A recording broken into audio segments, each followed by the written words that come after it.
सन pharma आप जरा एक बार स्क्रीन पर लेकर आइए। करीब 1% के आसपास की गिरावट है सन फार्मा। और सन फार्मा ने वैसे भी ना, अगर आप देखेंगे तो इसने पैसे बना के दिए नहीं है। सितंबर से जरूर हमने देखा था कि एक अपमूव आया था, शेयर ऐसा लगा कि नहीं संभल जाएगा, लेकिन फिर से ऊपरी स्तरों पर प्रेशर बन गया। महीने भर में करीब 4% आपको नीचे दिखाई देगा। और ये कि 1500-1550 रुपए के आसपास आके सपोर्ट जरूर लेता है सन फार्मा। दिग्गज कंपनी है, लेकिन आज जो गिरावट हो रही है, ये गिरावट क्यों है जरा ये समझ लेते हैं। क्योंकि ये जो शेयर है आज निफ्टी का ये सबसे ज्यादा गिरने वाला शेयर है। जी हाँ, सन फार्मा, श्रीराम फाइनेंस में तो प्रॉफिट टेकिंग आ रही है, लेकिन सन फार्मा सबसे ज्यादा गिर रहा है। क्यों गिर रहा है, विश्वमोहन के पास है इसको लेकर कुछ जानकारी। विश्वमोहन बताइए क्या रीजन है आज के फॉल के। देखिए, सन फार्मा की जो यूनिट है टैरो फार्मा, आप जानते हैं कि पिछले साल ही इसका पूरा जो मर्जर हुआ था इन दोनों कंपनी का वो पूरा हुआ था।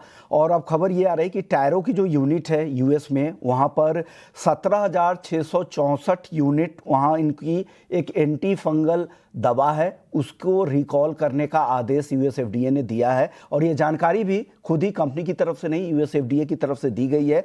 और उन्होंने कहा जो मैन्युफैक्चरिंग के जो क्वालिटी स्टैंडर्ड उन लोगों ने तय कर रखे हैं यूएस एफडीए ने, उसमें वो कंपनी खरी नहीं उतरी है और इस वजह से इसको रिकॉल करने का आदेश दिया गया है। उसका जो नाम है वो है सिक्लोपैरोक्स शैम्पू है। ये एंटी फंगल शैम्पू है जिसका ट्रीटमेंट किया जाता है ड्राइनेस को कम करने के लिए और साथ ही इची स्किन को कम करने के लिए। और ये दवा पर वहाँ पर जो स्टैंडर्ड जो बनाए गए हैं उसको कंपनी पूरा नहीं कर पा रही है।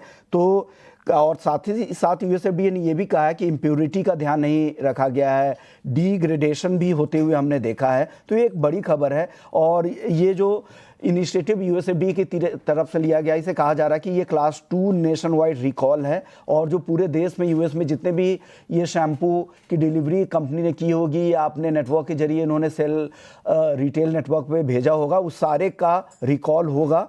और इसे जितनी जल्दी हो इसे रिकॉल करने का आदेश दिया गया है। हालांकि कंपनी की तरफ से ये ज़रूर कहा गया है, टैरो की तरफ से ये सफाई ज़रूर आई है कि हम इसको बेहतर करने की कोशिश कर रहे हैं और जो भी दिक्कतें हैं उस पर कार्रवाई की जा रही है। तो ये एक सुधार की संभावना यहाँ पे बन रही है। लेकिन उस यूनिट के हिसाब से, क्योंकि एक बड़ा मार्केट है यूएस का, इसे सेंटिमेंट के लिहाज से देखें तो कमज़ोर से सेंटिमेंट के लिहाज से देखें तो उस वजह से भी ये दबाव देखने को मिल रहा है।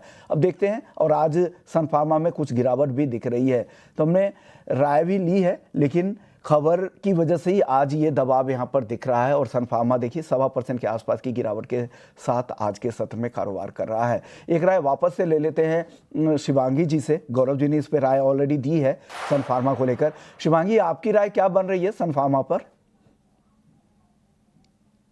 जी, फार्मा स्पेस में एक अच्छी एक्शन है, but as compare to pharma diagnostic space यहाँ रिलेटिवली स्ट्रॉन्गर है। सन फार्मा में हमने देखा है कि पिछले 3 हफ्तों से lower top lower bottom formation हुई है और यहाँ पे एक 50 डेमा भी तोड़ते हुए नजर आया। तो यहाँ पे थोड़ी बहुत और हम डेंट देखने को एक्सपेक्ट कर सकते हैं। मेरी राय रहेगी कि हम थोड़ा वेट एंड वॉच करें, फिलहाल अभी अवॉइड कर सकते हैं इन स्टॉक्स को और अपनी एक सपोर्ट लेवल्स पे हॉल्ट करने दे इस स्टॉक को, फिर एक अच्छी नेक्स्ट लेग ऑफ रैली के लिए। आज की लिस्ट में इसको डाले, अभी ना खरीदे।